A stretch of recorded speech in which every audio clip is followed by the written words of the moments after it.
दी Pune merchant chamber, मी राजेंद्र बाठिया अध्यक्ष।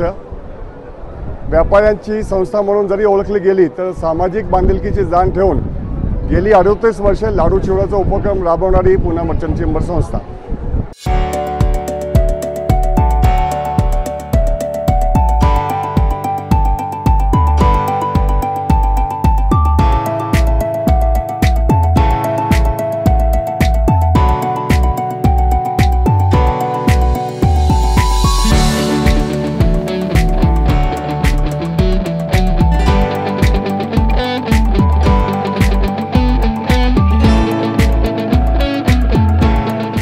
दरवर्षी सामान्य नागरिकांची दिवाळी गोड व्हावी या हेतूने सुरू केलेला हा उपक्रम आता हा पुणेकर नागरिकांच्या पसंतीला उतरलेला आहे।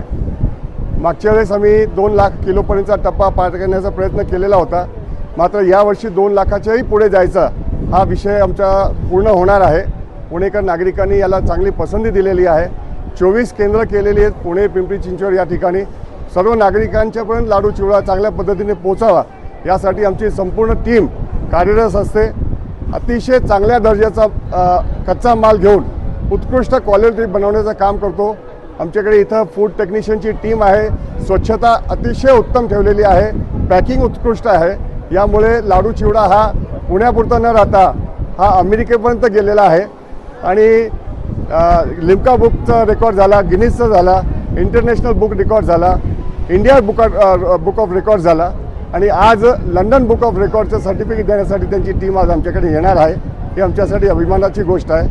पुणेकर नागरिकांनी दिलेला प्रतिसाद त्यासाठी आम्ही त्यांना खूप धन्यवाद देतो। इथे तिन्ही शिफ्टमध्ये जवळपास 400 ते 500 लोक काम करतात। या महिला ज्या आहेत ते विविध ठिकाणी राहणारे असतात। यांना घेण्यासाठी गाडी जाते, यांना सोडण्यासाठी गाडी जाते आणि यांना रोजगार उपलब्ध होतो आणि एक म्हणजे जास्त वय झालेल्या महिलांना पण लाडू बांधता येतं चांगल्या पद्धतीने, त्यामुळे त्यांना रोजगार उपलब्ध होतो आणि हा एक उपक्रमामुळे एक चांगली ऊर्जा निर्माण होते आणि एक सामाजिक बांधिलकीची जाण ठेवून केलेल्या कर्तव्याचा आम्हाला आनंद होतो।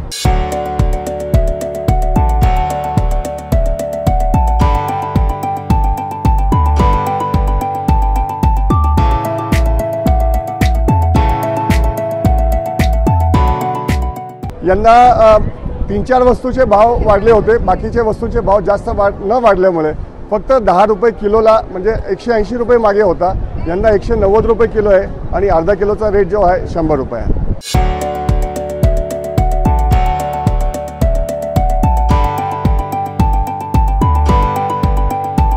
24 केंद्रांची नावं अनेक वृत्तपत्रामध्ये आलेली आहे, त्या केंद्रामध्ये आपल्याला घेता येईल।